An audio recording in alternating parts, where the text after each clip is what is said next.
Hello Leo, welcome back to my channel.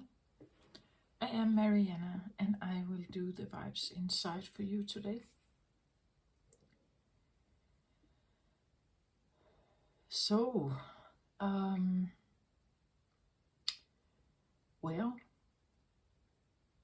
did you feel the energy shift coming in on the 27th and 28th of March? A big astrological alignment with 6 planets.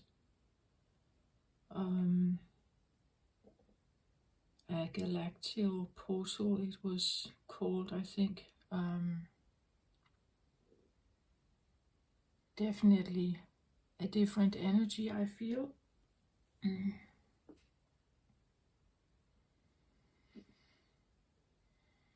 So I don't know if you could feel that one.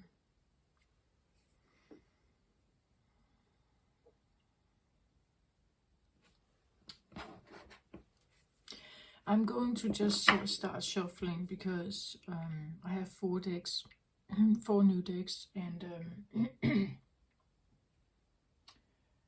I'm just slowly going to shuffle while I just talk a little bit about other energies that are present.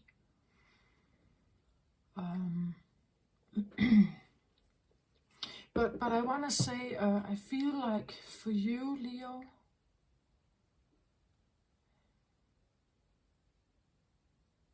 it comes across a little bit like it's time to rest. As if you have been doing something a lot, and then, or you have been needing to solve something, and now it's kind of time to maybe rest something in you or around you, or yeah.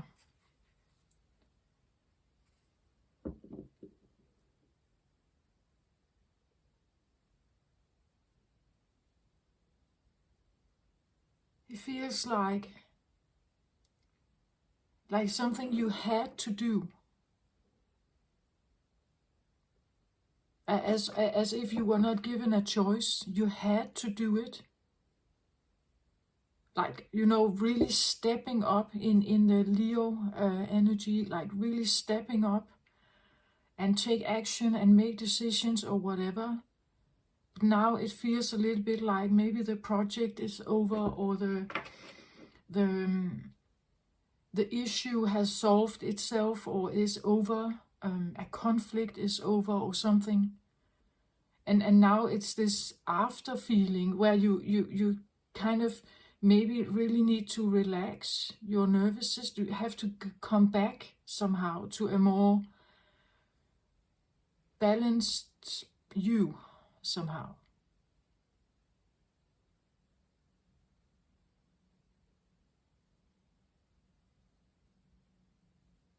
A resting state. Yeah. That's kind of what I feel like was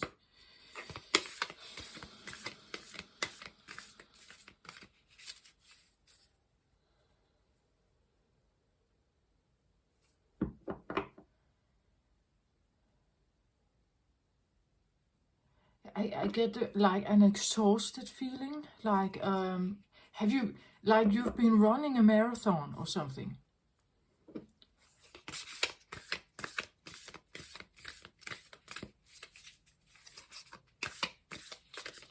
Right? Something like that.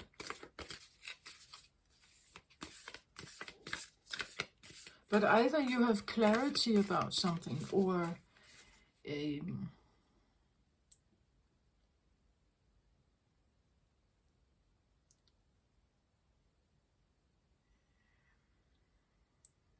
something has settled in a way that it hasn't been before somehow. That's what I feel like. It could be something you choose, like you choose to change your view on something, maybe.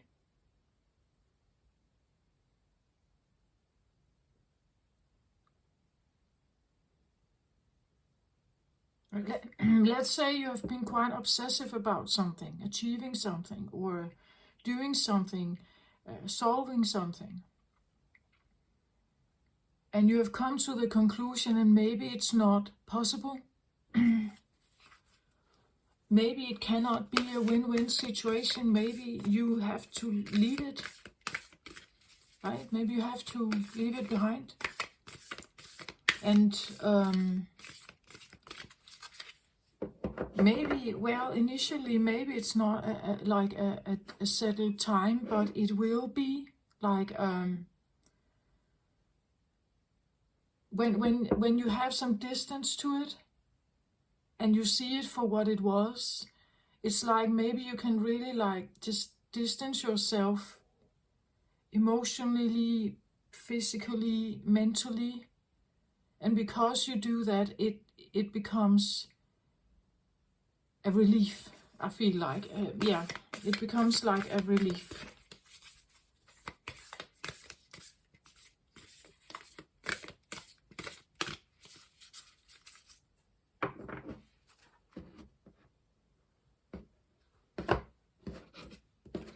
Almost like a sense of obligation, that you have some kind of obligation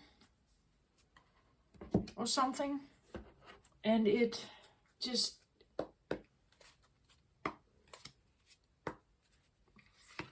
like, I don't know, or responsibility or something.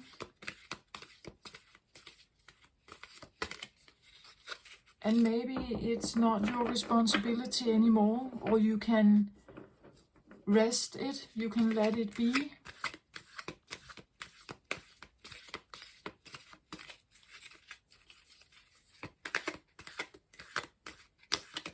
It is a feeling of relief. I'm not sure that initially it feels like a relief.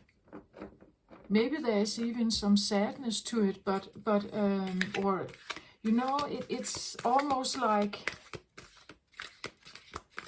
there could even be a feeling of defeat, like this is not possible. I can't fix this or do this or lead it. I can't be the master of this or something. But when you put that down, the obsession maybe, it's like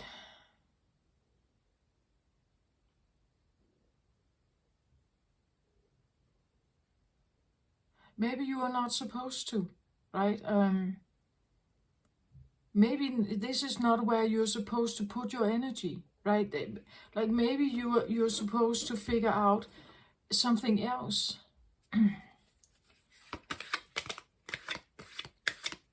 It's admirable not to give up, of course, if there's a pressured situation, or a situation that really demands effort. But it's not all right if you wear yourself out, right? In the mix of it. If you wear yourself out, you destroy yourself or you hurt yourself. It's not that.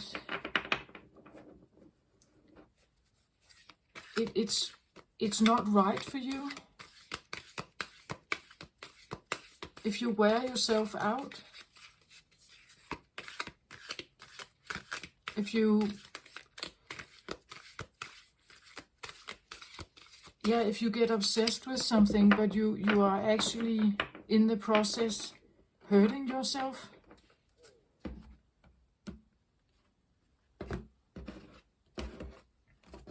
Okay, but I get you get my point, I think, when I say this. It's like that is the feeling that I have.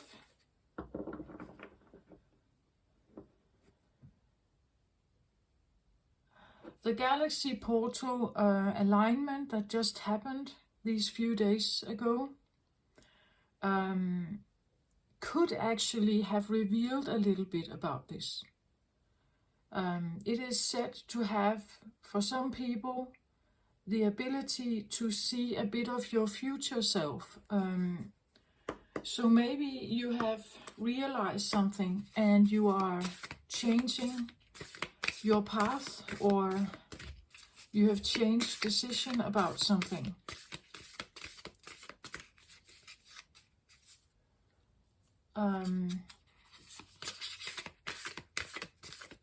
Again, or maybe holding on to a certain belief system, and it's kind of not working out, or there is no win-win situation in it, perhaps.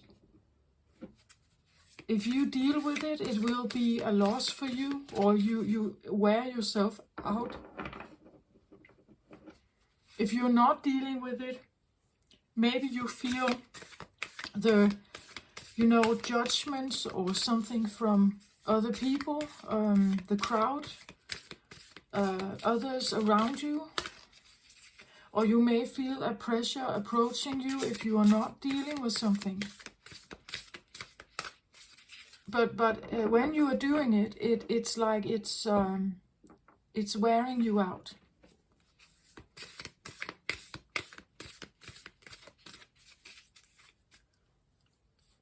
That's kind of what I feel like. A feeling like an obligation, I think. It's like almost you have no choice, or at least that's what you tell yourself. Or, maybe you have been told this all your life. Let's say, well, Leo is in the zodiac, we call it the sun. It's the sun card in tarot. It's the majestic, powerful, shining leader, right? Let's say you are, well, that's not for many of you, but let's say you are a crown prince and you have the obligations to take over the reign of the country, right? Or you are supposed to take over the dynasty your parents have built or something, right? Or you're supposed to carry forward the lineage history or something. Like there's a kind of obligation to be that one somehow. I hope, or it's something you want to build, right? That you have committed yourself to wanting to change the world in some way, right? And you have committed yourself to like stepping up the ladder again and again and again, and every time you get a more a job with more responsibility. There are more concerns. There are more parties to satisfy. There are. It becomes a bigger and bigger and bigger enterprise or investment, or at least I feel like energetically a bigger investment. The more loyal you are to it and faithful to it, the more you are invested in it, right? Somehow I get the feeling that, but it's exhausting you.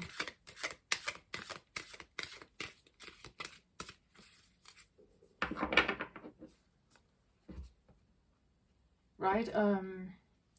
Like being involved in something, but the environment is killing you, or something like that.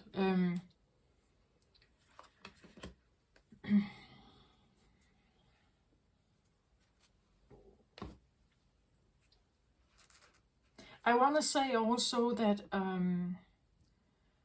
Saturn has left Capricorn, and Capricorn is a very tenacious, you could say, sign. A sign where you, it has a goal, and it is very goal oriented and goes straight towards that, very determined, very I'm not letting myself be derailed by other stuff out here. I'm very determined to fulfill something, right? But this Saturn has now left Capricorn. It has been there for the last 2.5 years, and the next 2.5 years is now in the sign of Pisces. And Pisces is a totally different sign. It's first of all, it's a sensitive, watery sign. So it's more emotional. It's intuitive, highly intuitive, or even highly sensitive to a certain degree. It's spiritual. It is said to, you could say, be the eldest zodiac sign. So we have an experience of, for some people out there, depending on your age, you could have a feeling of like moving towards the end of your life, right? That Pisces reminds you of the end. And the travel that we go through when we are approaching that. I'm not saying that you're going there, but it's something about realizing other values in life, perhaps. Could be something like, a 360-degree turn in your life, right? You swap something around because suddenly it's like, it hasn't the same value anymore. The goal you may have been striving towards, maybe it's just it's not quite actually what I wanted, or what I achieved by it wasn't actually that valuable for me. That something else has value, right? I would say this could be, it's a very spiritual sign as well. This could be a time where people find God. It could be a time, or other, you would say, gods, or people find religion. They wanna, there's a sense of returning to something that is more somehow.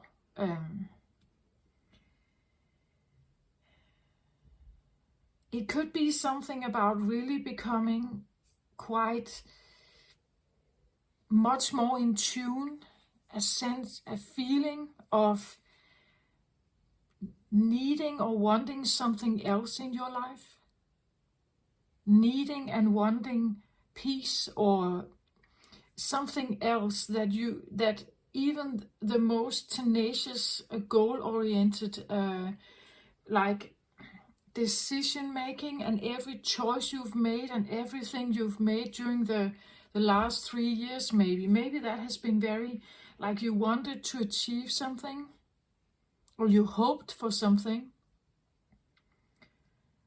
but now Saturn is teaching you a different lesson, perhaps, right? It's sharpening our senses towards something else. Saturn is supposed to be the great leader, the great teacher. Maybe there is a great leader that you somehow, maybe you wanted to be like them. Maybe you thought you could become that leader. Maybe leadership has been important in your life. Probably it has, because you are a Leo. So the mastery and getting to the top of the pyramid and so on, getting to the top of, well, in Pisces terms, it would be enlightenment. It would be the utter enlightenment, right? That achieving that top of something. to find what? To find something. Maybe you are finding it, but not in the way you thought. Maybe a journey has been very exhausting, and you are not, no matter how you seem to angle something, you can't seem to find that key, that particular key. And in releasing the determination to find it and relax about it, it may reveal itself in a totally different way than you expected, right? Maybe the key is supposed to come in through relaxation, instead of this, like, I have to, like, the relaxation is maybe the like, I get Four of Swords energy, like this, I have to relax, right? This exhausted relaxing, and when I actually do that, I surrender something, or I give up. In that experience, you find something of value, I think. Okay.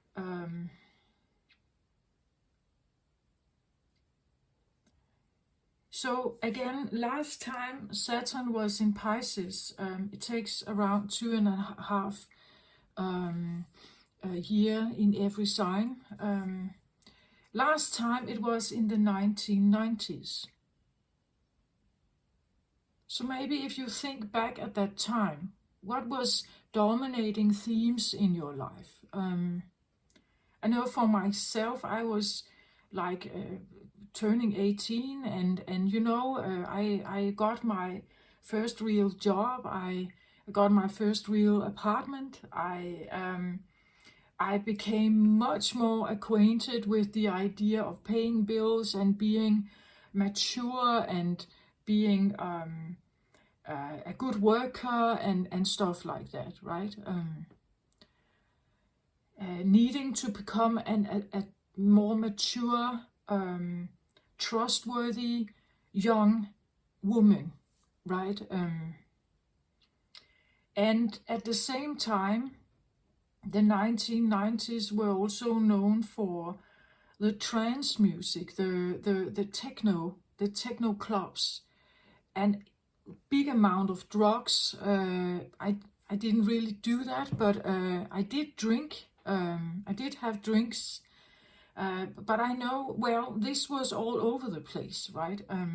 It was easy to get a trip on some kind of drug if you wanted that. So on one side, there was this maturing, like really showing up in the world,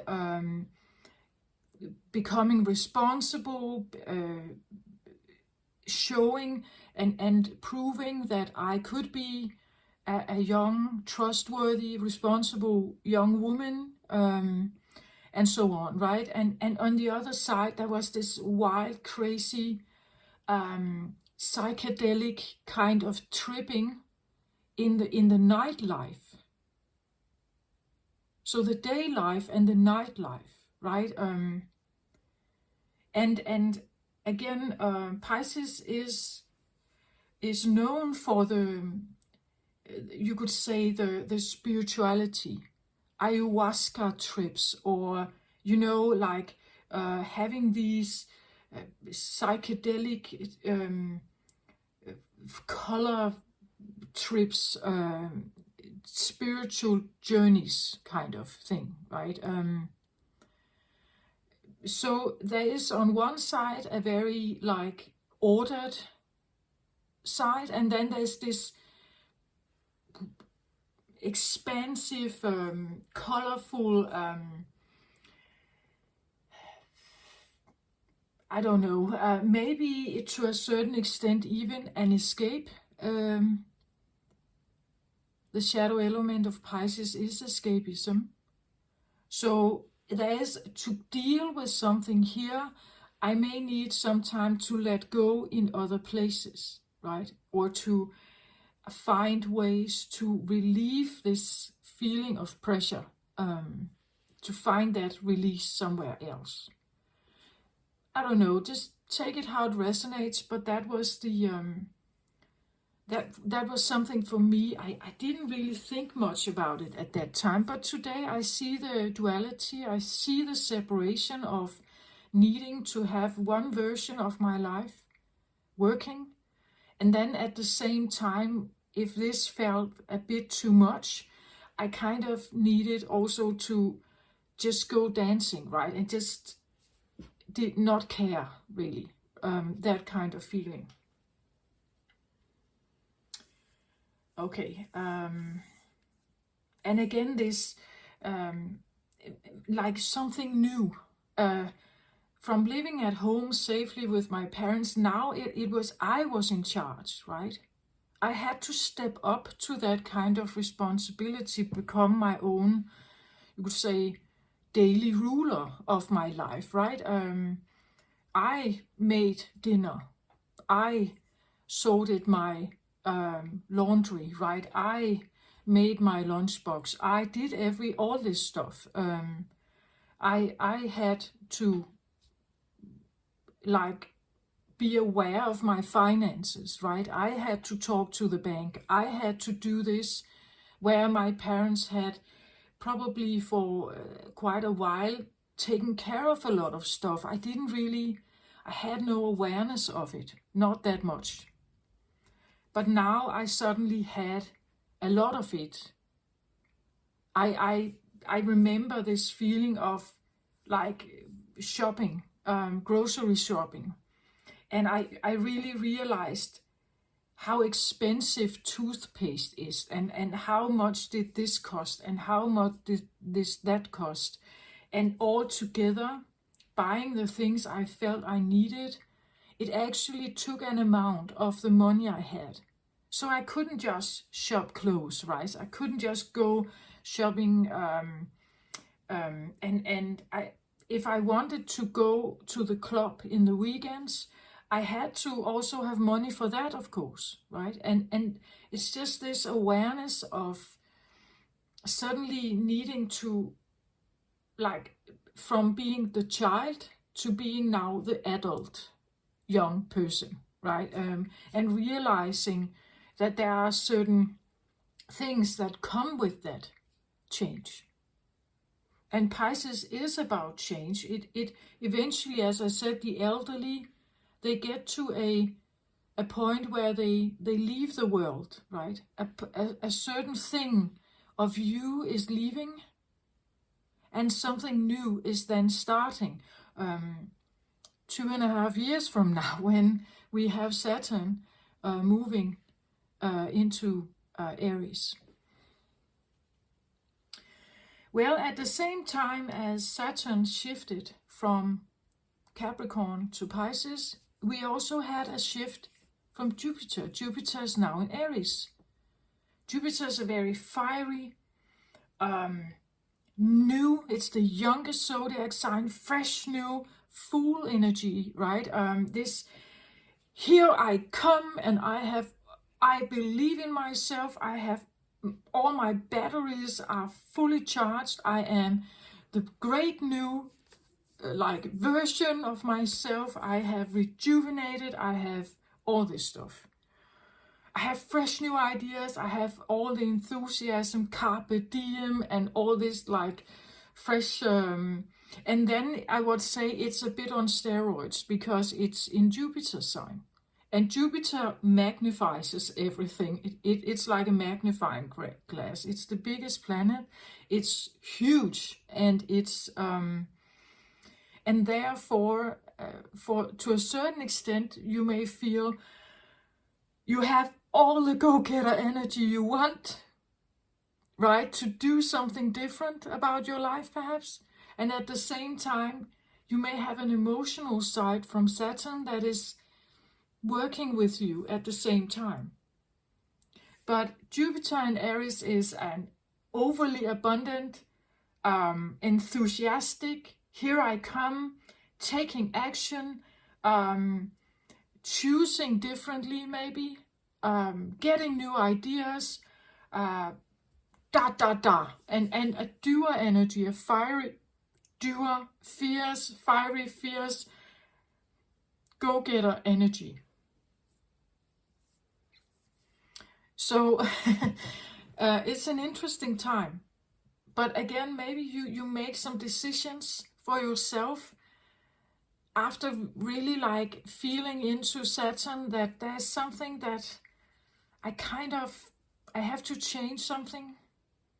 I have to change my ways, but feeling quite enthusiastic about it at the same time, right? That kind of feeling, and determined about it also. I want to say, sprinkle in a little bit of patience here, because Aries can be, as a fire sign, can be, it wants quick satisfaction. So if you start something new, and it doesn't work out right away, then sometimes Aries can become a little, why doesn't it work out? What did I do wrong? Or then I just shove it aside. I have to take a new idea, right? I want to sprinkle in maybe a little bit of patience at this time, because the idea could actually be great. The idea could be great. It's just Aries has this. It builds up a lot of energy and pushes forward with it. And if you don't get a return from it, it kind of can crash down and feel dissatisfied. That people don't get it, right? They don't get it, or why was this not a success? Why do people not want to buy my product, or whatever?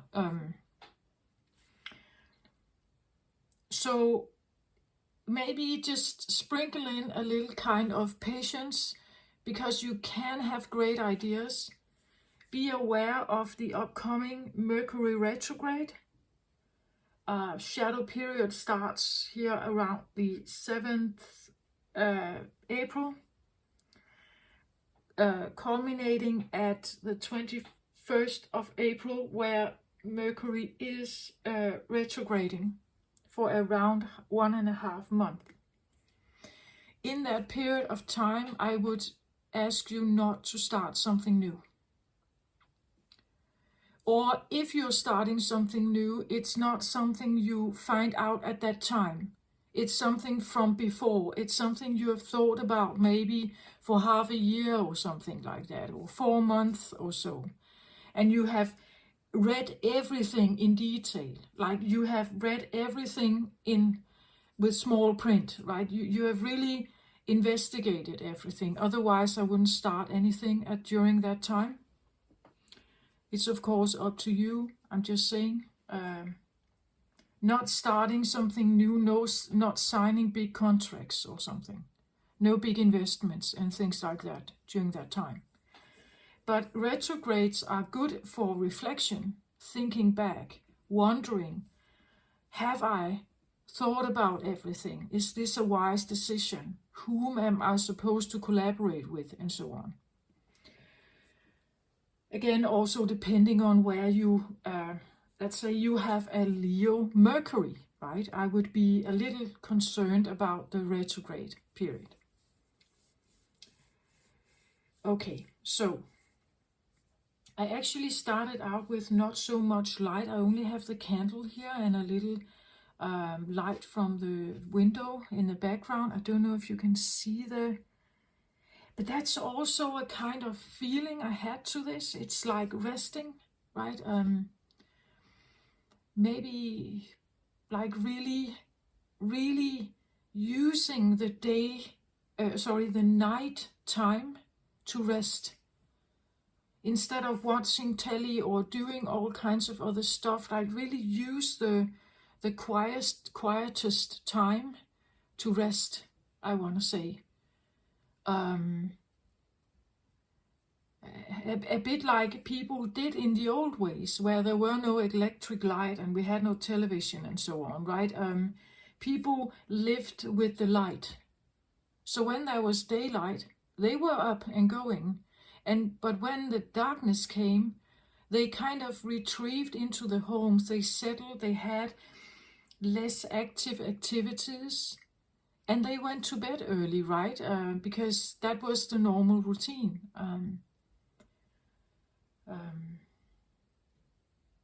Okay, so let's have a look at the cards for you. I'm quite curious about that.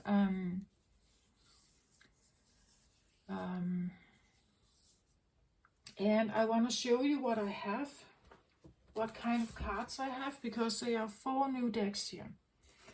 So for this card here, I have the Portal Keeper, and it's from the Beyond Lemuria Oracle deck here by E.C. Ivy. Beautiful imagery here.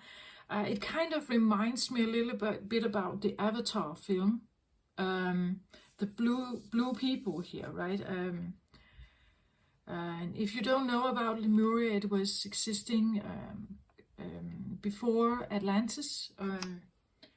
Very Venusian, very yin, feminine energy. Definitely peacekeepers and peace. You could say lovers. Like they were not into conflict and war and stuff like that. No yang energy here. Very much into crystals. Not a fast energy, more slower, feminine. Definitely into meditation and healing and all this stuff. But you can look some of this up if you want to. So I get the Portal Keeper here. And we actually have a cat-like imagery here.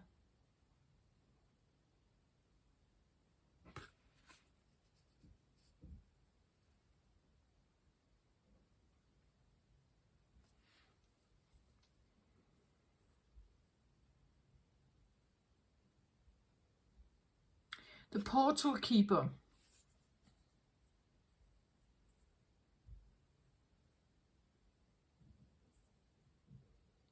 So the portal of what?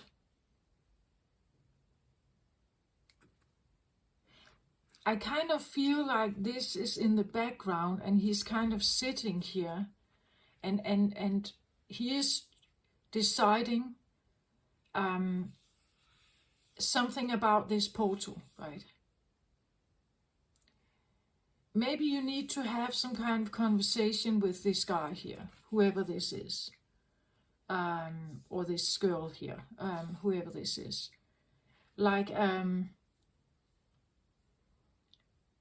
feels a little bit, as I said, something about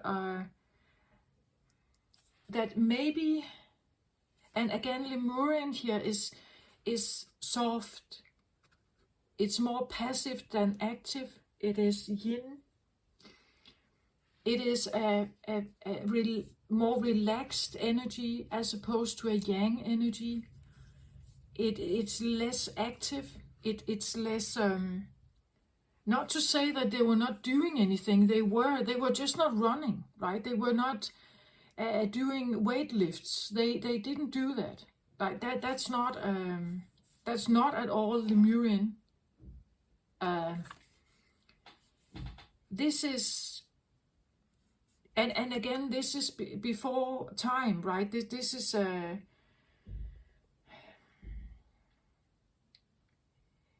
they could do stuff with their mind, right? They could lift heavy stones with their mind.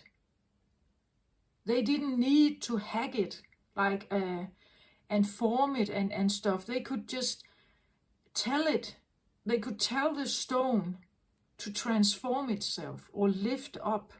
Or, you know, they could do stuff like that. It was an advanced consciousness, light being consciousness. There was no heavy lifting.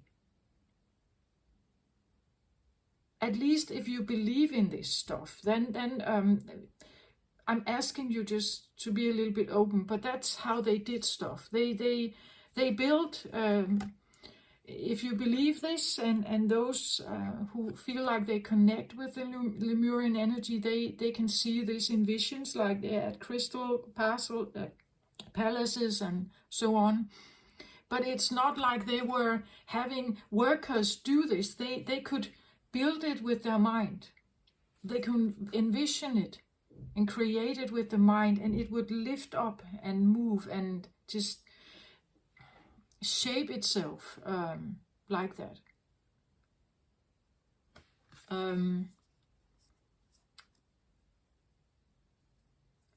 So the portal keeper, again, I get the feeling that if you get into Lemurian energy, I want to say a more relaxed state of being, using the night for night activities, whether it's resting, just laying, meditating, really getting relaxed in your body, using this time to rejuvenate yourself. It's like you could perhaps somehow get in touch with this one.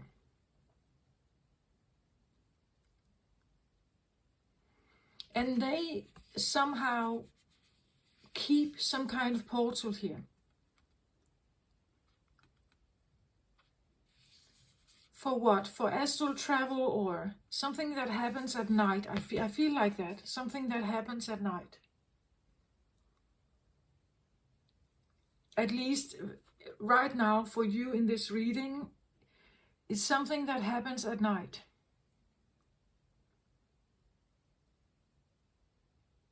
A portal of like astral travel or some kind of projection.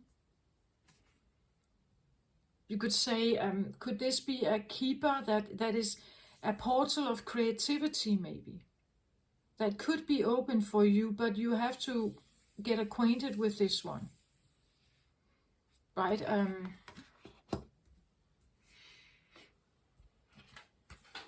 Before I take other cards, I actually feel like,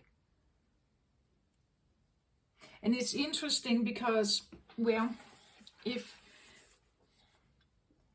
my cards are laying up here at the table, you can't see them right now, but normally I put them in a certain order and I lay the cards in that order as well, but I didn't do that with your reading. This one and this one should have been swapped, right? I should have had this one then, here. But I actually changed my mind.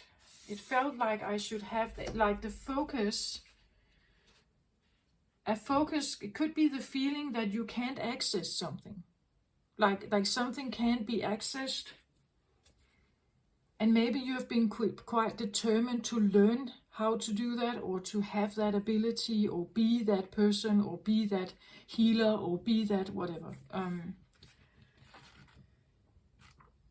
But it's like there is someone keeping a door closed, or there is a keeper that is saying, but you can't access this, not the way you are approaching it, perhaps. So the portal keeper, unique gateways to mystical experiences, psychic abilities, raising your vibration, expanded consciousness, the Akashic records, past life ties, exploring the edges of reality for significant messages, seeing between the lines, and multidimensional awareness. This is definitely Pisces, right? This is definitely a feeling of otherworldly stuff, spiritual, intergalactical, multidimensional stuff. So this could be the portal keeper here could be a Saturn in Pisces lesson for you here. As we become more sensitive and aware, we are more receptive to mystical experience. We can realize there are overlaying realities that seem just as real, if not more vibrant and profound, than the familiar everyday one. There is a theory that space and time are constructs constructs. There is a theory that space and time are constructs that allow our human mind to grasp sequences in chronological order and enable us to orientate and move forward through reality. In their current evolution, humans are only using a small portion of their brain capacity. If we unlock our mind's potential, what would we fathom that we can't now? There is information out there that isn't real to us until we glimpse it with our senses. The being of Lemurians evolved with a different kind of intelligence. They were skilled at harnessing energy from natural and abundant forces such as crystals, the heart of the earth and the moon. They could share complex information without words.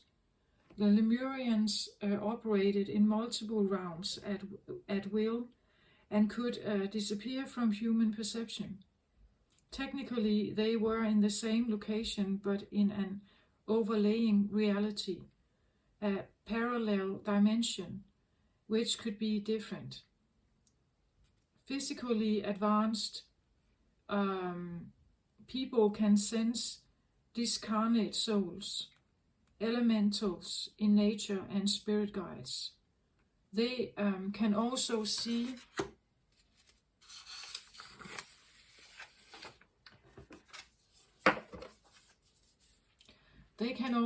information in energy fields. These perceptions, clairvoyance, clairsentience, or clairaudience, are still connected to this reality, but are examples of what can happen when we raise our consciousness or train ourselves to the subtleties of what is happening around us. In essence, we share our physical location with overlaying beings and energies, and can raise or lower our vibration to match or enter their realm of reality. Two people in an identical environment can have different experiences. One may thrive and enjoy the opportunities of the moment. The other may only see the negative in the situation. Here, one or both parties may be traversing realities on a micro level. These micro realms may look very similar, but the way we feel, the reflections we see in others, and the way circumstances unfold are aligned with our vibration. So it's great to be conscious of our energy and the way we can optimize our experience of life. Like attracts like. It's important to keep this in mind if you are considering traversing deeper realms, as it is an endless rabbit hole. Set your energy field to the highest good and ensure your intention is primed for the places you wish to journey to.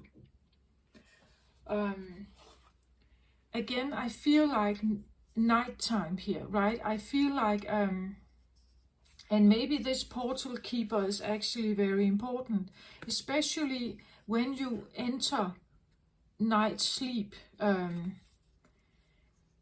or night time in general, just when it becomes dark. How do you think about that? Do you feel, for Leo, I believe that nighttime is maybe not the best, right? Leos are supposed to be the sun, right? The bright shining. This is I believe the middle of the day is probably your best time. So nighttime could be a thing here for you. Becoming a friend with this. What may happen at night or something. that the keeper here is actually important, because you would say, yeah, becoming friendly with this one, but also that you tell this one what kind of dreams, that you set your energy field when you go to bed, not fill your head with anxiety and problems and let's say bad vibes from the telly, right? Horror films and all this stuff. How do you program yourself before you go to bed? Right? You ask for the highest, best possible experience here. And this is what you are presenting to the portal keeper, right? That when you go to sleep and you're filled with anxiety, you're filled with negative thoughts and worries and all this stuff, this one is hearing it and saying, okay, I have to align with this law of attraction. I have to align. So I sent you something, right? You are now entering that realm. I hope you get my point of this. Like, it's just be aware about your thoughts before you go to bed. If you believe in God, you probably have a prayer. If not, maybe you should start having something at least. And set your energy field right, like become more receptive in a more gratitude way. Your worries should, even if you have worries, I want to say maybe try to tune into something that you could be grateful for. I don't know, anything, your bed, right? Your nice house. That there's light out there for you every day. The things you have achieved. Not the worries about the future, but the things you have achieved. Maybe you have a very nice family, a nice husband or wife, a beloved, right? Maybe you have that. Maybe you have children that you care for deeply, and maybe just sit for a moment just being very grateful for that. Having them in mind when you go to sleep instead of something else. Next card here, I have the Three of Michael. No, I think I need a little more light here on the table. The Three of Michael. It's a very blue card. It always reminds me of throat chakra, consciousness, our way of thinking. It's air element here. Three of Michael could be the feeling of Three of Swords. So Three of Swords is a heavy, heavy energy. It's grieving, loss, something like that. Release the past, you will grow from the situation. Time heals all wounds. Yeah. Easier said than done maybe, right? But I get that feeling that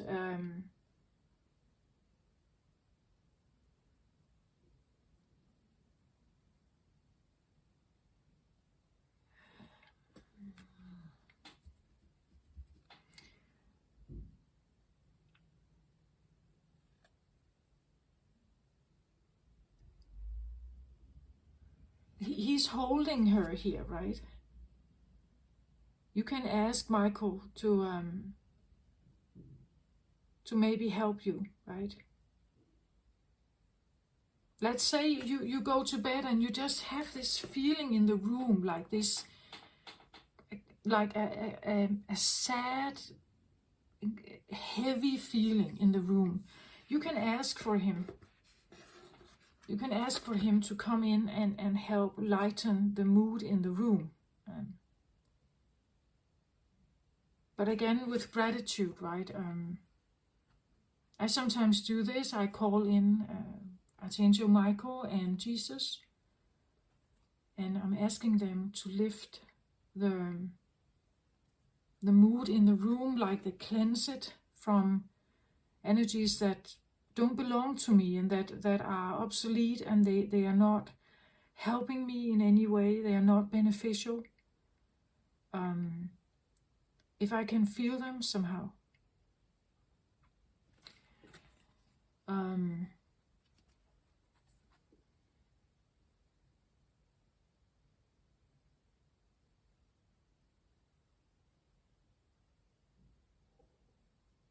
With this card, I definitely feel that it's extremely important when you go to bed here. This is also a feeling of like not midday, like it's evening, or it's like dawn, or dusk. The feeling of the sun is going down, it's becoming darker. Could there be something about your the darkest time of day that or of the night, the cycles of day and night, that the night times are kind of heavy for you somehow, and you bring it with you into the night space, like into your dream space, and the portal keeper here is like attracts like, right? So the portal keeper is interpreting this and saying, okay, you feel grief or sadness here, and anxiety or worries or sadness, so you are probably having more of this, like these dreams here. Of course, if you wake up in the morning, you could be exhausted, maybe, because the dreams are actually not very helpful. Maybe they're actually just really draining your energy, perhaps.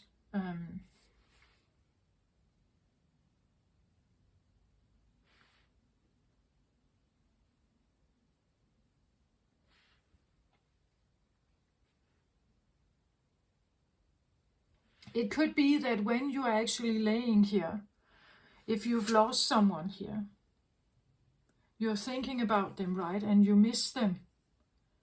The bed is empty beside you or something like that, right? That you are concerned with the emptiness, the void, the feeling that someone is not there, who is supposed to be there, or who you would like to be there, or hoped to be there, or, and maybe you have been pursuing something for a long time.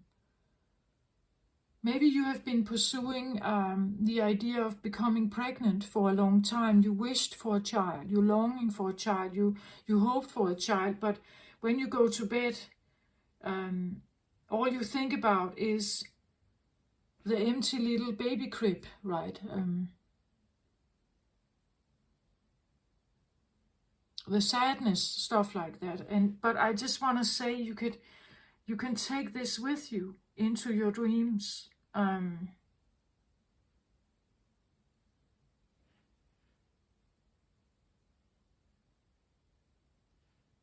If you are not aware of it,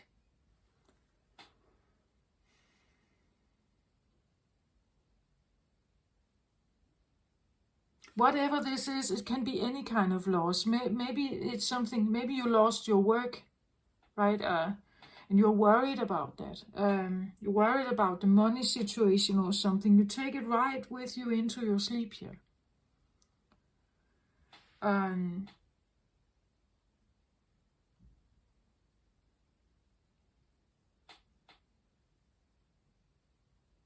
And we know that when we are sleeping, right, if you remember your dreams, you know that it can be all kinds of confusing in any ways.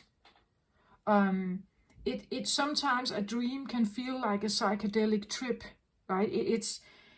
There can be all kinds of figures and entities and stuff turning up just out of the blue.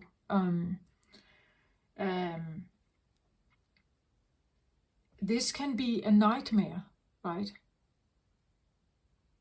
Because the one here is interpreting your feelings and opening the portal to whatever area you are attracting.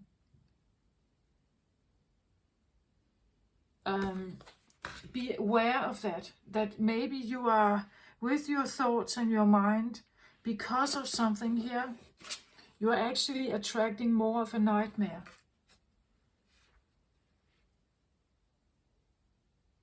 Or something that feels exceptionally exhausting. Maybe you are actually, let's say you are, as I felt in the beginning, this feeling you need to relax something, that you're exhausted, that going to bed and dream, like going to bed and fall asleep actually is an exhausting journey for you.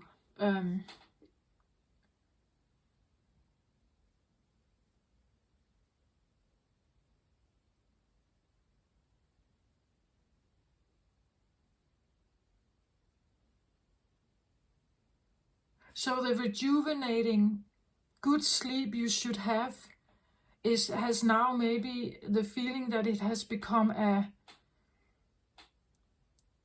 I wouldn't say something you are afraid of, but something that you're not comfortable and comfortable with it. And this can now become, if you're afraid of falling asleep and dreaming, that can now become like a reinforced cycle of anxiety, right? And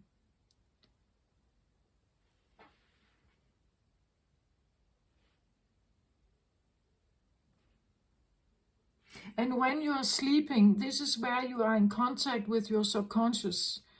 And when you are, the subconscious has all kinds of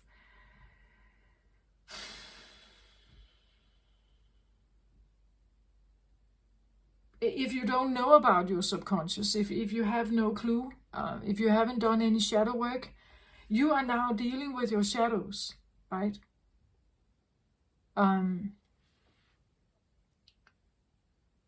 That's more what it feels like, actually, that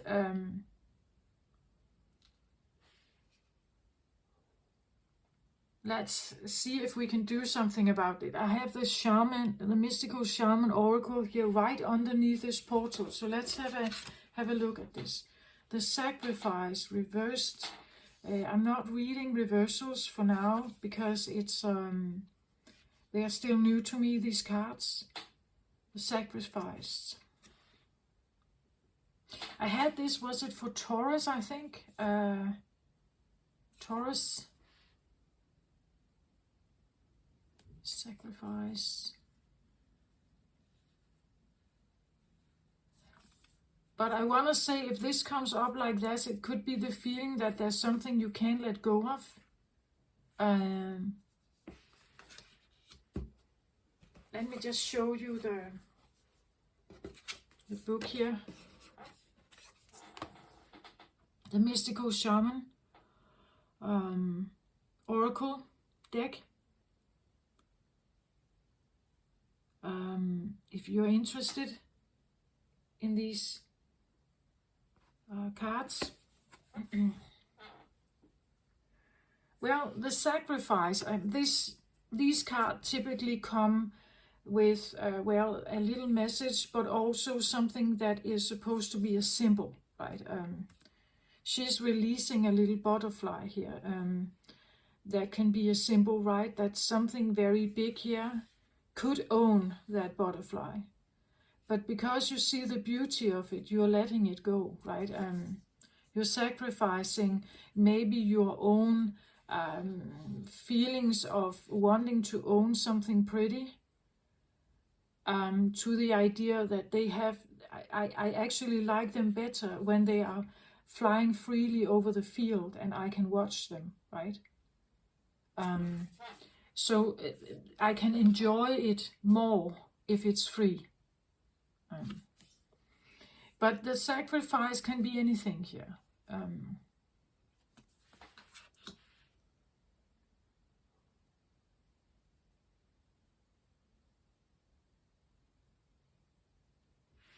Maybe, again, I said something, didn't I, about that? Something about letting something go.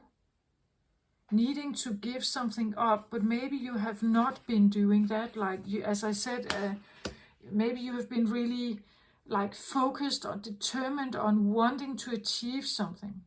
And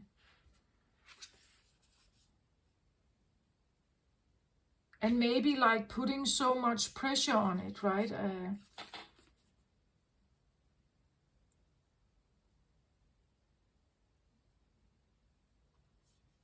Typically when we put pressure on something, it can't breathe, right? It won't come to something. It won't come to any highlight typically. Let's say this is especially because I feel like there was something about Taurus also, about sacrifice.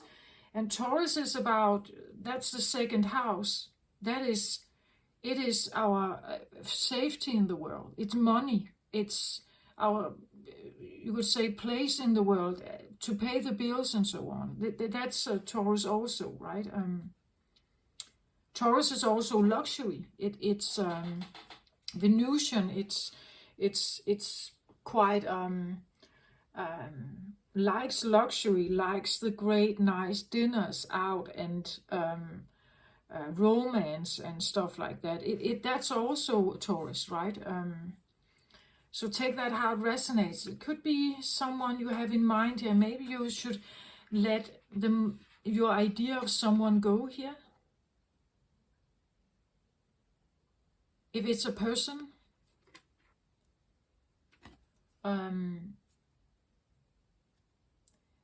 but again, I had this feeling of obligation. Maybe there's also a feeling that I'm obligated to somehow be here with them. I can't abandon that. But I want to say maybe you should here. It seems a little bit like whatever this is, it could keep you in some kind of almost like a triangle.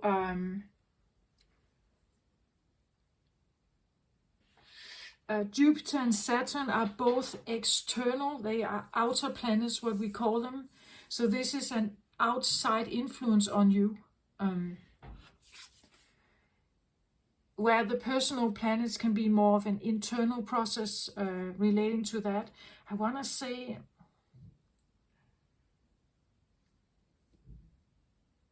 four divine number here. Definitely a big test, this one. A big test. To let something go here. Again, the sacrifice typically comes with a change of will. Sometimes we have to change our will not because we want to, but because we have to. For our own sake, for someone else's sake, for our children's sake, for our family's sake, for our parents' sake, something, for our own sanity's sake. You know, sometimes we have to sacrifice something, even though we wish to hold on to it. Our ego wants to hold on to it.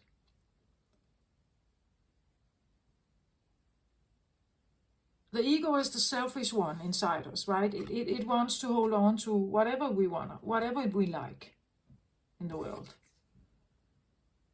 But maybe it's not really working, not doing this.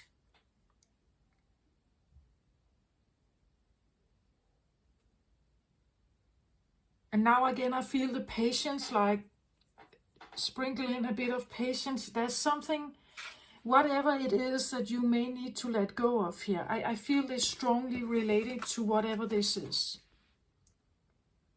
The dream, like letting go of some kind of dream here.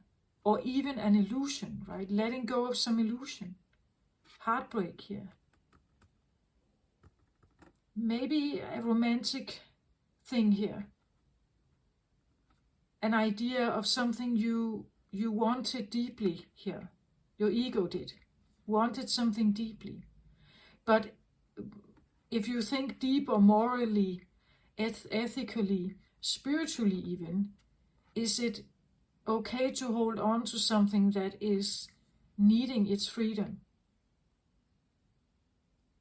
And it has nothing here that it can do against you. If you catch it, it can't escape, right? You will have the power over this, but is that correct? Is that all right? Just because it's smaller and it has no defense against you? What it has here is, it's beautiful, it's small, it's an insect. It's not even dangerous, right? Not to humans here. It is a beautiful little thing. It's alive. But otherwise, I would say this can be any superficial thing you could buy. It could be a beautiful new ring. It could be a bag. It could be a set of shoes. It could be anything. But this is alive, right?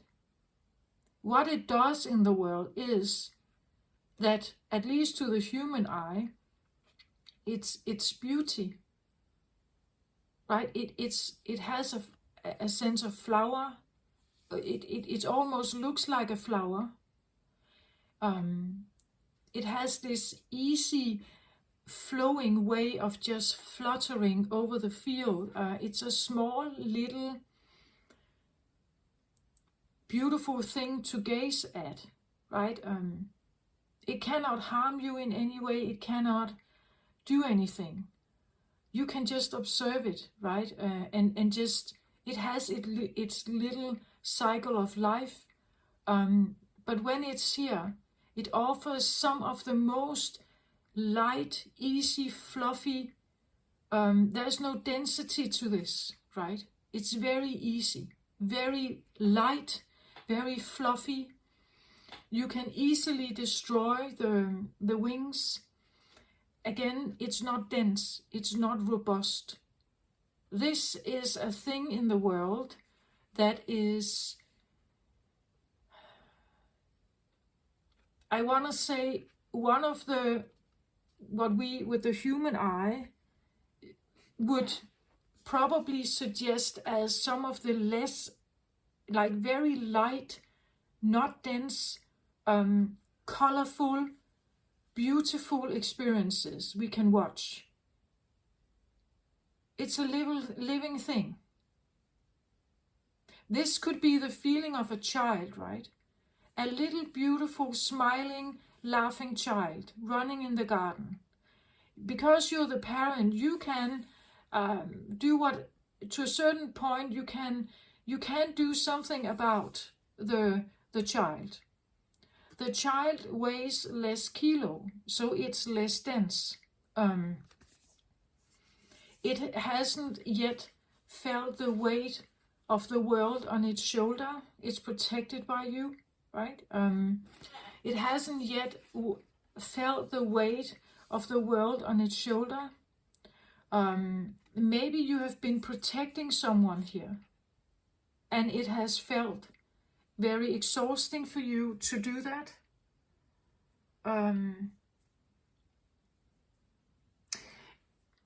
And that is a sacrifice. Every parent that is taking on the burdens of the world for their child, that is a feeling of a sacrifice. I'm doing this for you, right? To make your life feel a little easier, less troubled, and so on. But when you let them go and they fly off on their own, as I said with the 90s, I moved out of home and I had to become very acquainted with the adult life. Suddenly, money became something I was quite aware of. The finances in my bank, the bills I had to pay. Every time I turned on the telly or the stove or anything, I knew it would cost me money, right? I knew I would have a bill, but I needed to do it anyway, right? This idea that letting something go into the real world, having that experience, and no longer protecting it. But even the letting go could feel like a sacrifice. And maybe that's why you didn't want to do it, right? The letting go here may feel like a sacrifice too, because as long as I keep them here, the world they live in is smaller than mine. I am confronted with a lot of other stuff that they are not confronted with. As soon as I let them fly, they will now face it. And maybe they come to me and they talk to me about it, right? They will tell me how ugly this is and how terrible this is and how heavy it is and how concerned they are about money and everything. And now their problem now becomes mine. So now we both are facing that thing, but maybe it felt a little easier when it was only you. And you can still watch them being happy and unconcerned, right, in life.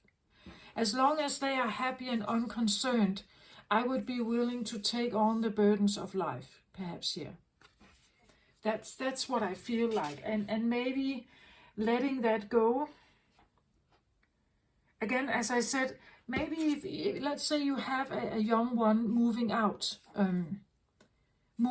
in the world, or at least becoming, my son is 18 now, as I was in the 90s.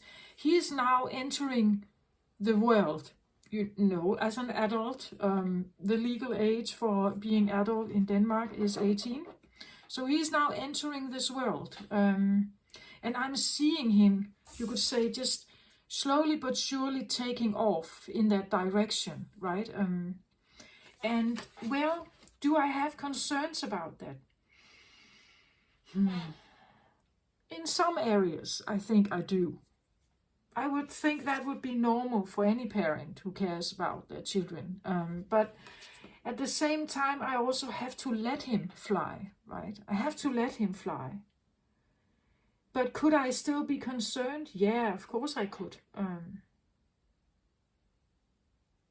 There are so many things out there. Could he be scammed, right? Could he be mocked? Could he be overthrown by whatever requirements there is in the world? Yeah, of course I could be a bit overwhelmed by that. But at the same time, I also see that it's time, right? It's time for him to fly. Maybe you are not quite there, right? Maybe you're not quite wanting to let go of something here.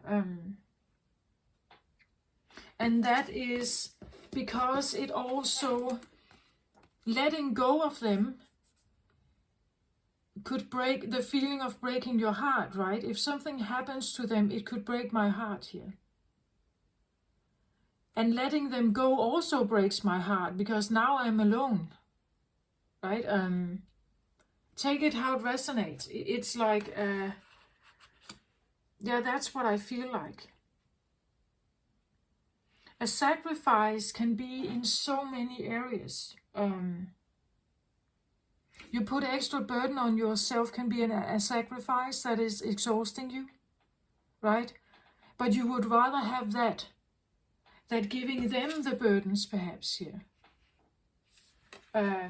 Or giving them the reality of world, right? At the same time, the sacrifice here could also be that, well, I have an 18-year-old, out you go there. You just go and have fun in life, right? And when they are out there, you now feel that they are gone. That they are gone can come with this, the feeling that you miss them, that you are worried about them, that you don't know exactly how to live your life without them, because you have been concerned about them for so long perhaps, right? But at the same time, as I said, put in a little bit of patience here, because I believe that over time you will actually realize that this is a relief. That it can give you relief. The constant concern about someone here, I think, has probably also influenced your way of dreaming and entering your sleep. When this is when this sacrifice is made or accepted, I believe that you will probably feel it, that it's going to come in. But I believe there could be a feeling of like a wave of sorrow or sadness or longing or something, that you kind of just have to get over before you actually realize, or even you see that they can manage. They are okay. They will figure it out. And they can still come and ask you, right? They can still come back. They can still ask for your advice if they get themselves into trouble, right? But just be mindful again of how you're thinking or how you are bound to something here, because I believe you could take it with you here.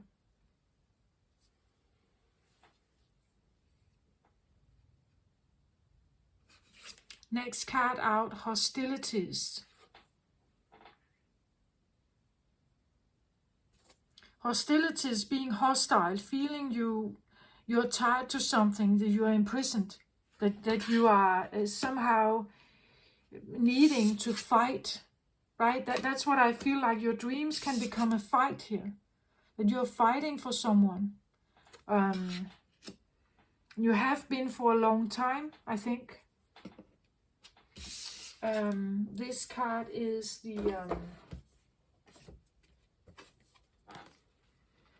the energy oracle card here.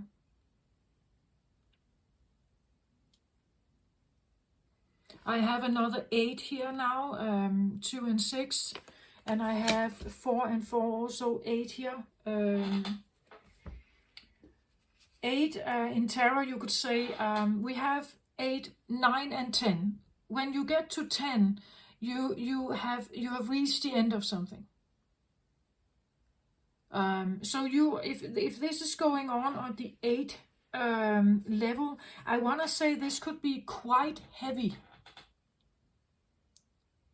9 is quite heavy as well, and 10 is usually where you kind of, okay, this burden is too much. I have to get myself out of this situation. I can't continue here. But here you are still in the struggle. You are still trying to fight your way through the jungle here. Even though, because you're fighting for something here that has been like really hurtful here. Something that has been really, really hurting you here. Whatever this is, it took your power away. Like this is grieving, sorrow, sadness, despair. That's the feeling here. And it could be that it kind of keeps you like a prisoner here. Again, the more you linger in this, the more you attract, like the more thoughts you will have of this. It can keep you like a hostage. You are imprisoned by perhaps your own grief here.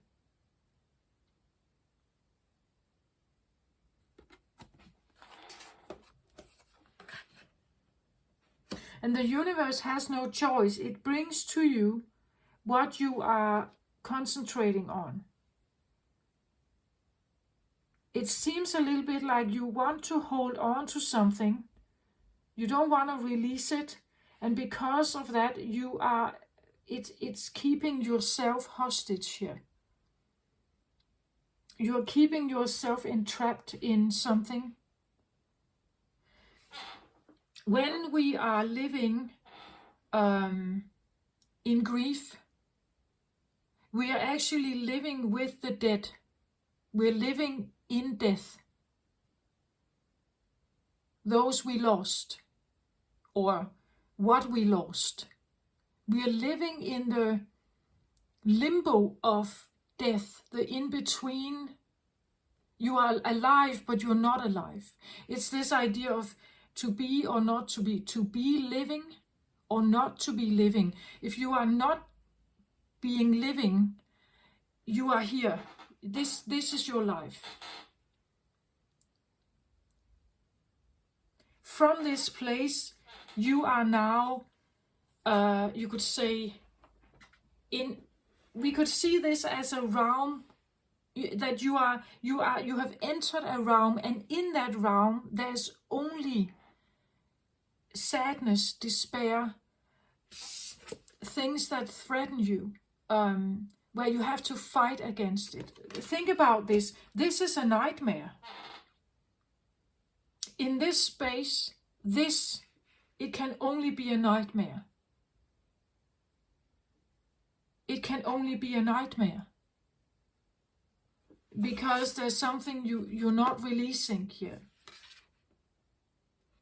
Again, I had this feeling of like obligation, like you, and this can be in your subconscious, right? That something is going on here where you feel you're supposed to be loyal to this. You're supposed to be faithful to this. You're supposed to not give up. You're supposed to be there. You're supposed to keep fighting, keep going. But I'm asking you, is it worth it? In your daily life, you may be pursuing something here, doing something, and at nighttime you may have a nightmare here. That you are in a realm you can't get out of. That when you enter sleep, this could be what's going on. This is terrible. Okay, but I want to say, I want to look at the bottom of the deck, because that's typically the drivers for why you are experiencing this. Why is this here somehow? So the Portal Keeper is a reminder that when you go to sleep, in this particular reading for you, Leo, I see this as nighttime. I see this as entering the portal of sleep. What is going on there, right? And then I have this. This feels like nightmares or night terrors, like a constant fight for someone here. Some kind of obligation, guilt, shame, something. It's like you're supposed to overcome something. You're battling something here. And maybe it's not worth it. Okay, for the Portal Keeper, at the bottom of the deck, I get Realm Bridger. Again, realm, right? It's like you enter a realm here. When this is in your awareness, you're entering a realm here. A certain realm, you're bridging.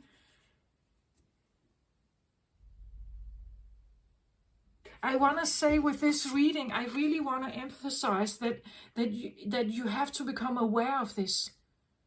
You have to become aware of whatever is following you here, Leo. It determines your sleep and your perhaps your rejuvenation. If you are ill, or your recovery time is going to be slower, because you are facing something here. You are presenting something to the Portal Keeper, and they open up that realm for you. The realm they open is this for you. So what realm are you bridging when you fall asleep? What is it? And I want to say you have an ability to bridge another one. You have an ability to bridge another one, but you have to become aware of this and be very mindful about your thoughts before you go to bed here. Or not only, but I believe a grieving process is necessary in certain cases, but holding on to it is not necessary. Holding on to the grief as your normal way of living, that I'm supposed to live in grief, right? I should have done more. I should have been a more loyal husband. I should have been there more. So I even had that feeling before I sat down, this feeling of being, if you had a person here who was ill and you became obsessed with the idea of finding the cure, you know, like a mad scientist working so hard on finding the cure to help their child or to help their spouse or a sibling or something, or a parent, right? And you become so determined that you obsessed into the medical field of something, that you used all your time there instead of actually being present with them, being there with them, holding their hand, talking to them, you know. You felt the obligation to fix them or save them or something. And it may have become like an obsession. But in that obsession, you were actually away from them. You were not there. You tried to fix it. That's a very doer, masculine energy, trying to fix something, right? But you were not there. You were not there. You were not. It could be that you were just out getting the money, right? You were out getting the money so that your family could sleep in a nice house and everything. Everything was safe, good there. You used all your time on working, but you were not there to hold their hand when they should fall asleep, right? You were not there when they were hurting or feeling sad. You were not there to hold their hand. You were out there, right? Doing something else, trying to figure something out, creating the enterprise or becoming the hero or whatever. You were out there. But now it's like you're facing the result of something where you may have been absent.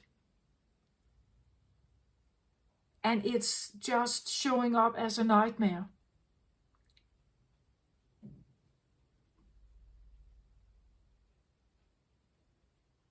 Like an obligation, right? I should have been there. I should have taken care of them. I should have been there when they moved out. I should have been like a good advisor, right? I should have been the one who did that. I should have taught them to be more resilient, right? I should have taught them how to navigate life out there. I should have done that, or I should have been there helping them somehow, right? Take it how it resonates for you, right? But this is the round bridger, is that the round you are the portal is here. So when we fall asleep, what round are you bridging? That's what I feel like. You have the ability to decide which round you bridge. When you come into sleep, if let's say you are an astral traveler or something, when you sleep, what round are you bridging here? Okay, next card out is the Three of Michael. At the bottom of the deck, I get the Five of Michael. Oh, not good cards here. Five of Michael. This is also a grieving card, right? This is a loss card, losing someone. The driver of this is loss and lack. The driver of your feelings and thoughts here, they are all concerned about lack and loss and darkness and dark times and loss of light, right? Loss of light. For Leo, that is terrible. I would see this as losing power, losing your power, losing, let's say, your physical bodily power, your strength, your ability to show up and be strong and build and fight here, right? He is strong and fighting for his right here. This is the feeling of losing that ability, right? This situation doesn't serve you. Release your attachment to the outcome. Consider taking a more uplifting approach. Yeah, this is where you sink into like a rabbit hole of negative thinking, thoughts that are just, it's not empowering you. You are lost in a sadness and sorrow and grief or something here. The driver of this is also not a good one. The way you think about life or a person here is because you lost something. You are concerned about lack. You are concerned about your own situation. You're concerned about your, and it's exhausting you. It's so tiring. You dream about it, I think. The sacrifice reversed here. The beloved. Yeah, there's someone here you love them, or at least it's you love them here.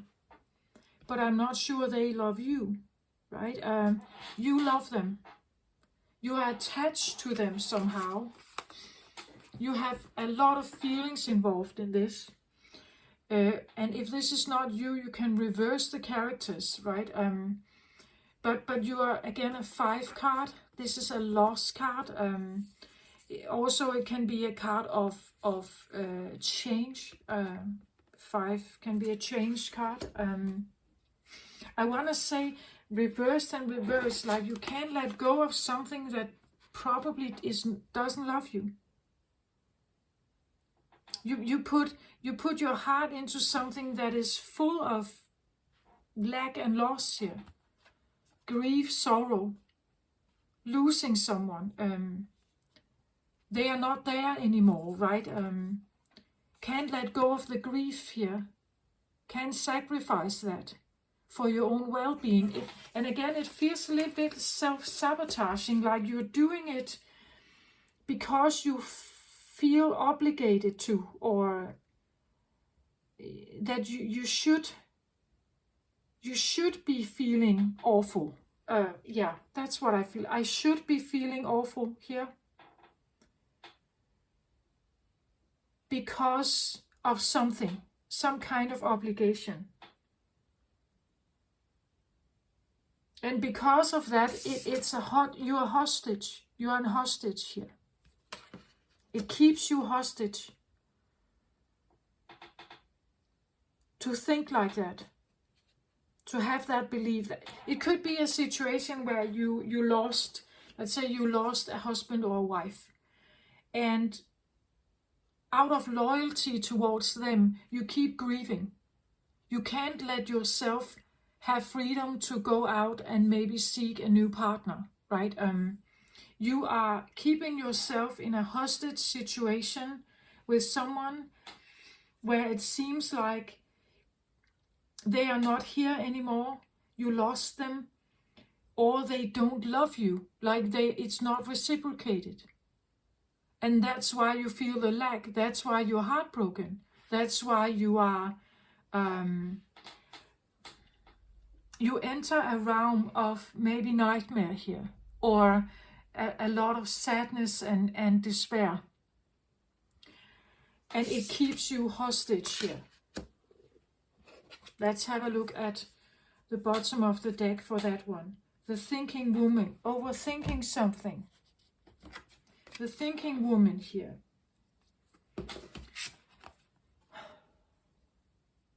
Overthinking something. Constantly thinking about someone keeps you hostage. With someone here, like she is always thinking about him, right? Mourning him. Longing for him, hoping he would come back or something. But I don't think that he loves you, or he is occupied with something else here, his own troubles, right? He cannot become the one for you, right? He cannot become the one. I'm sorry to say this if you really have been very invested in this, but he's not the one. He can't be this for you. The vibrational state you're in reflects this. The people you meet, the circumstances you have, it's exhausting you to be, again, you are investing in death here. All your energy goes into something that it's not alive. It's dead. There's nothing here that is exuding life. It's talking about imprisonment. It's talking about a feeling of needing to be loyal or obligated towards something that is not here, it seems like. It's not here, it's not with you, it's not active in your life. It is separated from you, it's away from you, it's lost, it's over, it's gone. It could be the feeling of when the child becomes an adult and moves out, that now the childhood is over. Right? Everything you may have had with them in childhood, the small child, it's gone, right? It's not there anymore. They have moved out. They have their own life. Maybe they are married and have children. But you are stuck in something here, Leo. I don't know what it is, but you're stuck in something. And it keeps you in a realm here that is not beneficial for you. I would say, really suggest, if you resonate with this, I want to say it's exhausting you. If you somehow manage to let this go, you will eventually sprinkle patience into this. You will find that it's going to give you relief. Whatever obligation or loyalty or faithfulness you may feel you are obligated to have here, I want to say it's draining you.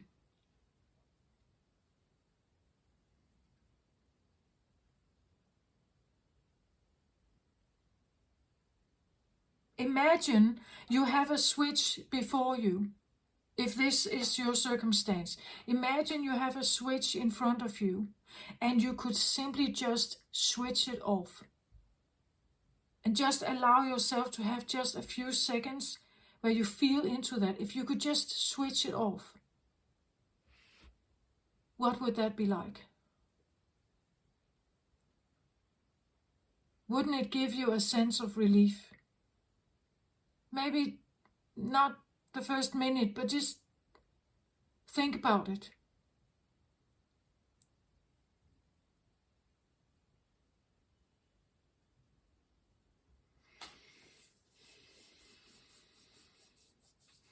Why is it that you feel such an obligation here?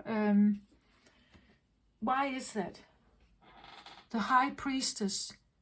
Powerful psychic insights, reflection, meditation that provides valuable information. Be at peace. It seems like you have like some kind of spiritual connection with something here, that you are obligated somehow. Sacral chakra, core of creation. So again, sacral chakra is the womb. This could be a child, right? You're connected through the womb here.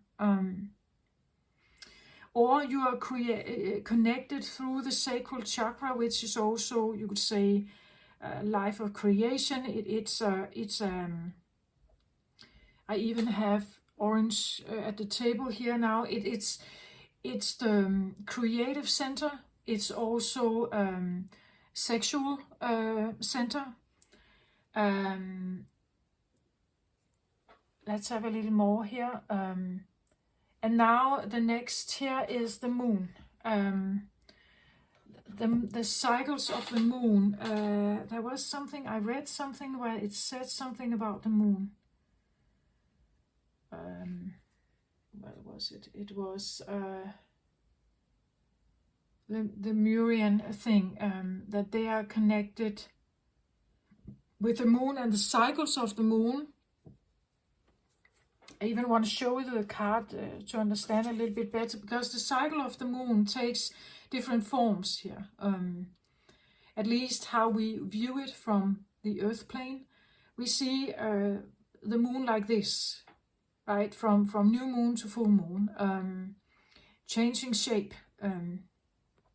So there could be something about changing shape, that something is changing shape, something needs to have maybe a less influence on you. Moon is also subconscious. It is again the more shadowy aspect of our lives. The maybe you could say our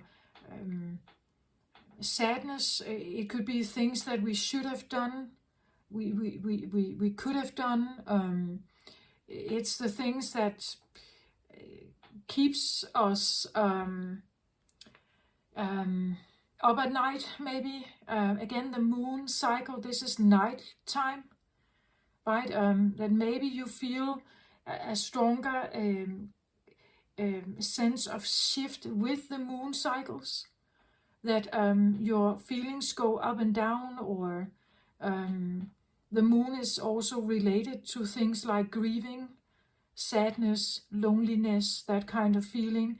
The things that we normally are not that happy about. That's why the sun is the bright, shining, happy times, and the moon can be the lonely times, the sad times, the things we don't want to show to the world. This can be secrets also.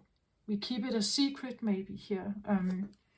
Maybe you keep this a secret to others. Maybe they don't know that you're struggling with this, right? Rest and rejuvenate, yes, definitely. There's a situation that needs rest and rejuvenation. You have been struggling with something here for a long, long time. But I have the feeling that letting go of the idea of someone who was your beloved, letting go of that idea, that they are not your beloved. They were not. Even though you put heart and soul into this, I get the feeling that it's not for you. You're holding on to something that is not existing, is an illusion. It's exhausting you.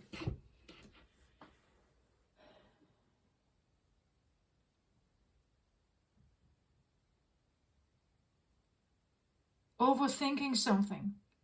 The thinking woman here is someone who, yeah, they are thinking, but thinking can become obsessive, right? Thinking can become out of control. Things can even become, like she's holding a novel here. It could be like a romance novel in your head. But are they here? Are they actually here with you? Are they with you, Leo? Are they here? I feel like it's like holding on to something that could have been, or you hoped it would be, but it's a dream, or it's an illusion of something. But you must have had some kind of strong psychic experience with it. Otherwise, the High Priestess would not be here and tell us something about it. It must have been a strong psychic feeling that you have some connection with someone here. But I just feel like it's draining you. It's exhausting you to somehow keep this dream alive, or whatever this is. That's what I feel like. It's important to become very real about this.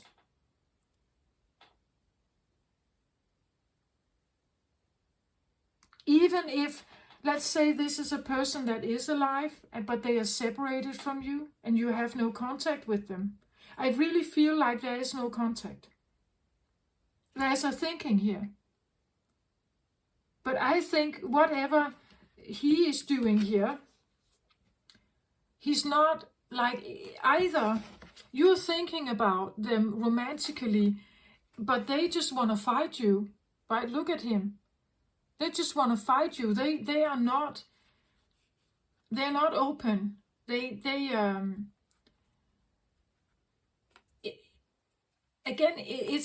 feels a little bit like that you are a hostile of your own thinking,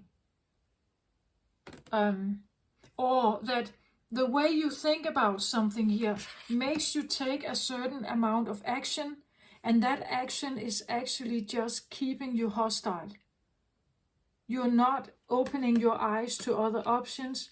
You're waiting, hoping for something. I think it's exhausting you. And it keeps you linked to a certain vibration. It keeps you in a certain, again, at nighttime perhaps, it keeps you locked into a certain existence.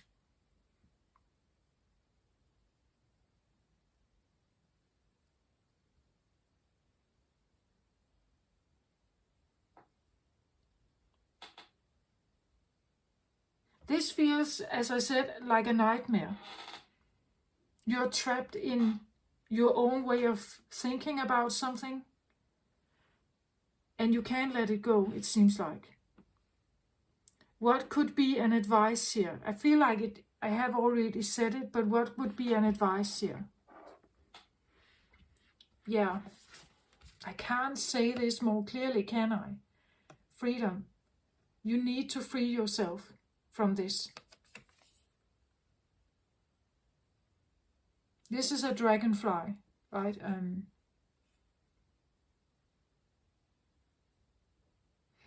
I can't help thinking about how I talk so much about the butterfly here. You have to set yourself free here. Whatever is there for you and how you somehow were relating to it, it was not healthy. It's not good for you. You need to be able to fly freely here. What else? Can we have a little more about what to do about this? And it's easier to say said than done, but it's a shifting of your perspective here. I don't know why this is so heavy on your thinking here. It must have been some kind of otherworldly, maybe you listen to, the high priestess can be you, but it could also be someone you talk to, right? It could be someone maybe you sought out a clairvoyant and they told you that this person is your beloved, right? Because you know them from past lives also. But again, if you know them from past life, yes, it's probably an intense connection. It could be. But it doesn't mean that it's good for you. And definitely not waiting for them. This looks like a nightmare. Waiting for them is not helping you.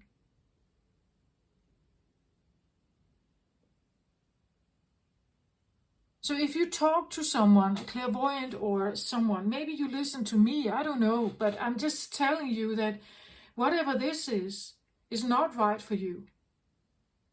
Like these are really terrible cards here. And every time you wanna, I felt this specifically for nighttime, but every time you go to sleep, you are somehow maybe replaying this in your dreams as well. It's not helping you.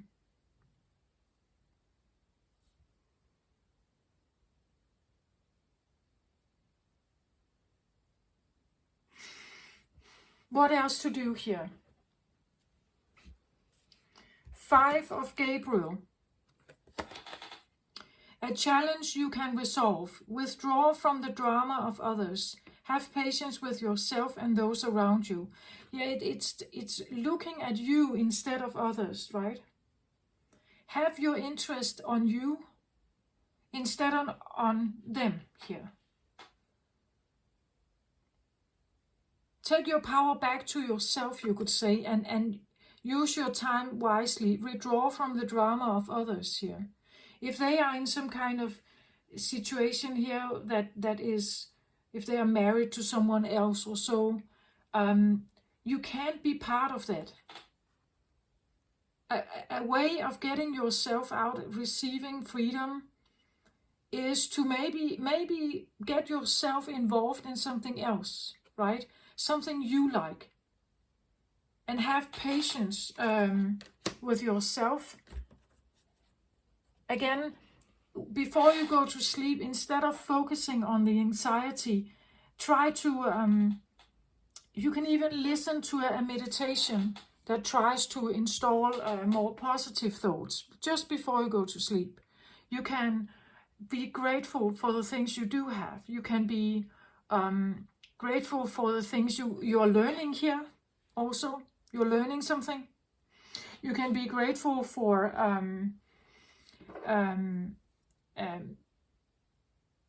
anything that feels helpful. Anything that feels helpful, that could get you back to actually living. So are you or are you not? If you're not living, you are here. If you are living, you're doing something else, right? You are focusing on something else. You're focusing on you.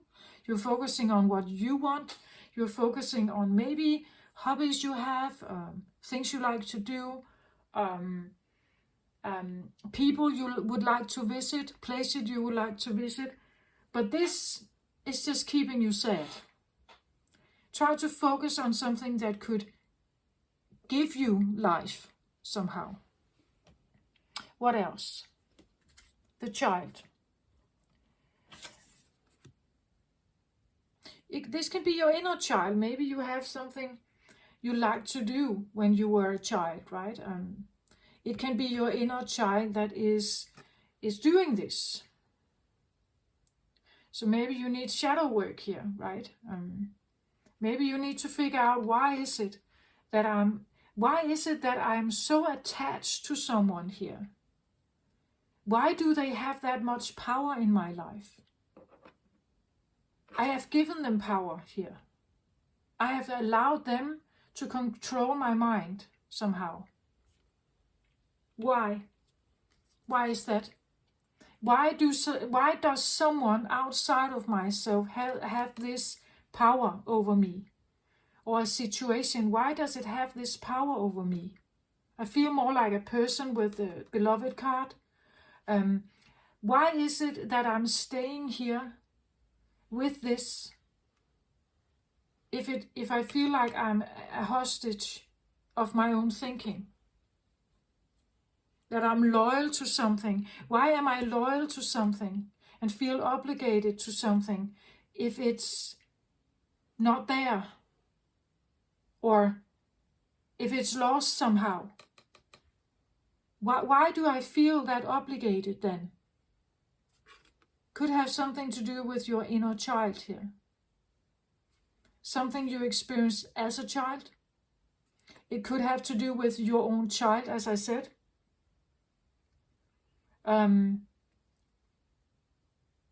Take it how it resonates, but these are clues, right, for you.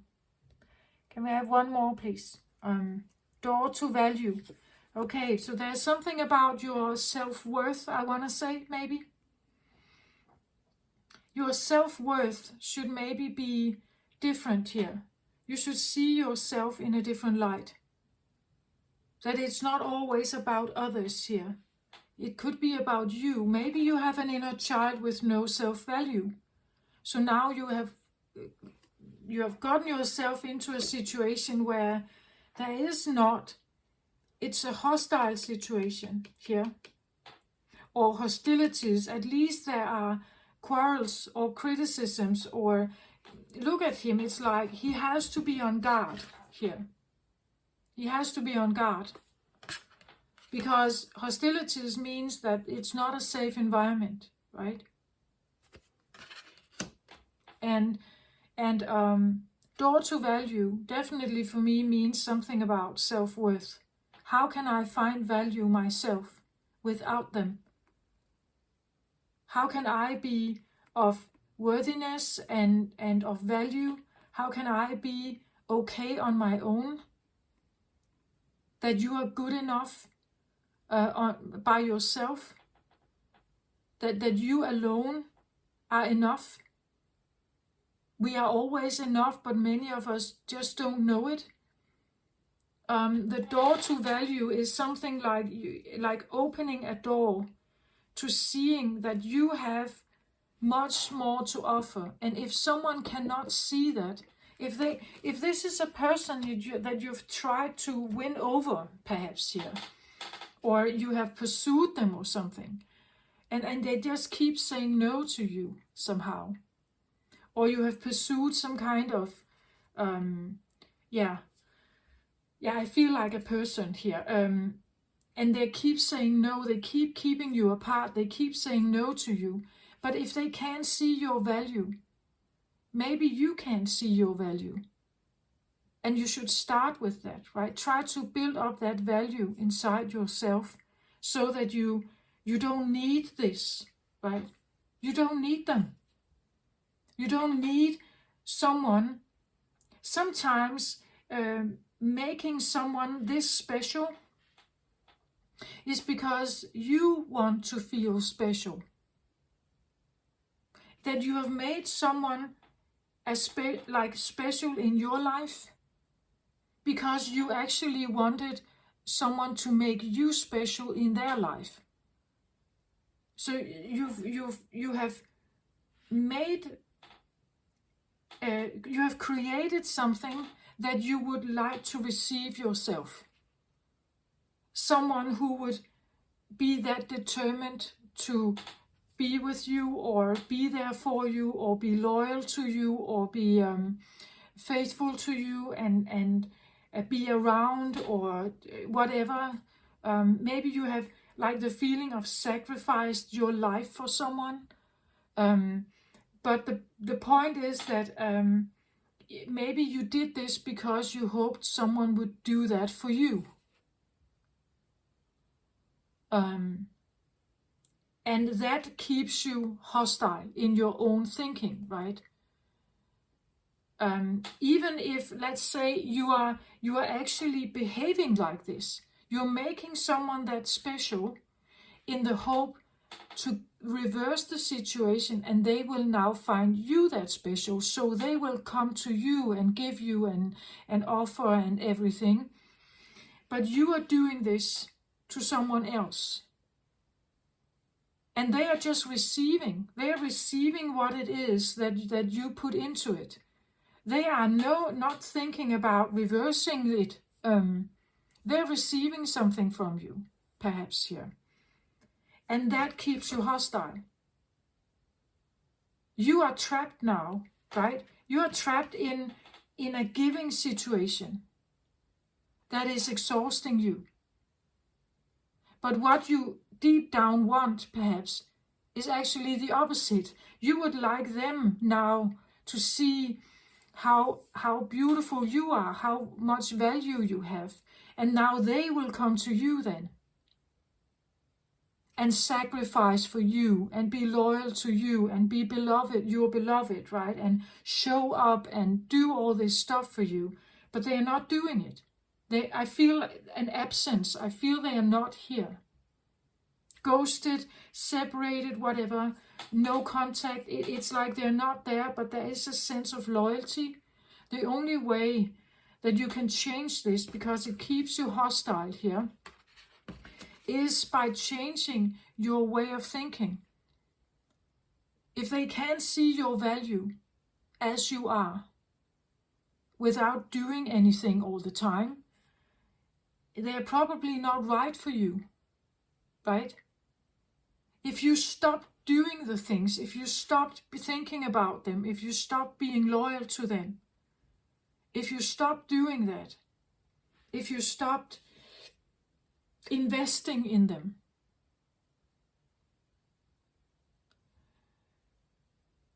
let's say you had this very strong connection. I've talked a little bit about twin flame feeling. There could be something like that going on here on my channel. And with the High Priestess, that maybe you had this very strong intuitive feeling about someone, that this is the one for me. Okay, but they have to show up then, right? They have to show up. As long as you keep being invested and they're not showing up, I don't think this is right for you. You're keeping yourself hostile here. Hostile. You are in a hostile situation that keeps demanding of you. And it just takes, right? It just takes. It's like putting energy into a black hole. Into death, as I said. Like something that is not alive. It's not alive. This is not alive. It just feels like a void, a big void, and keeping it alive somehow is, well, you're just putting energy into something that just, like the black hole, it sucks the energy from you, but it's not returning something to you. That's why I feel like whatever you may feel about a person here, perhaps, I'm not sure this is the beloved one. I'm not sure that this is right for you. These cards are terrible.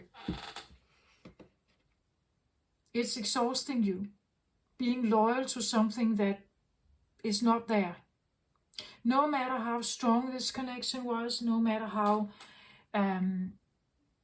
much you have done, or you've tried to heal, or you have sacrificed, or whatever you have done, how loyal you have been and everything, I just feel like it's really not, it's not helping you at all. If you could switch this off, eventually you will find a relief from it. That's what I feel like. This is what I have.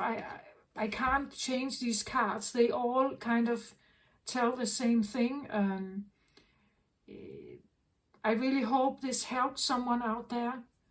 I think you have been investing in something that really doesn't love you. I'm sorry to say this harsh, but that's what I feel like. I don't think this should be seen as waste of time. It's just it's a lesson. It's a lesson to see people for what they are. Again, some people, was it in the Lemurian book here, they could see something about disincarnated souls and something about the soul behind the ego, right? The soul behind the ego. Maybe you could see the soul behind the ego, but the ego is still there and it controls everything for that person. So if they are not willing to go through a change, if they are not initiated into a spiritual awakening, if they are not dissembling their ego, they will not come forward. Even though you could see the soul, you recognize the soul perhaps, but it doesn't matter. If what they are offering you is void, it's just exhausting you. This is not, I don't think this is healthy for you, Leo.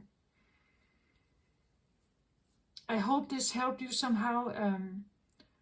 I'm sad to say that this is the message, but this is what I have. If you feel like this resonated somehow and you've been stuck in something for a long time, please just, I'm just a messenger. I try just to say what I get and what I know about this subject, right? Really have a thought about this. Could there be something to this in your life? Just rewind and go back to see the messages I had, to just the freedom, right? Make a new choice. Decide for yourself. work on your own value, and inner child perhaps, right? There could be something really to be gained from that. I hope this helps somehow. Take care of yourself, everyone out there. I send you my very best. Love and light to you. Bye-bye.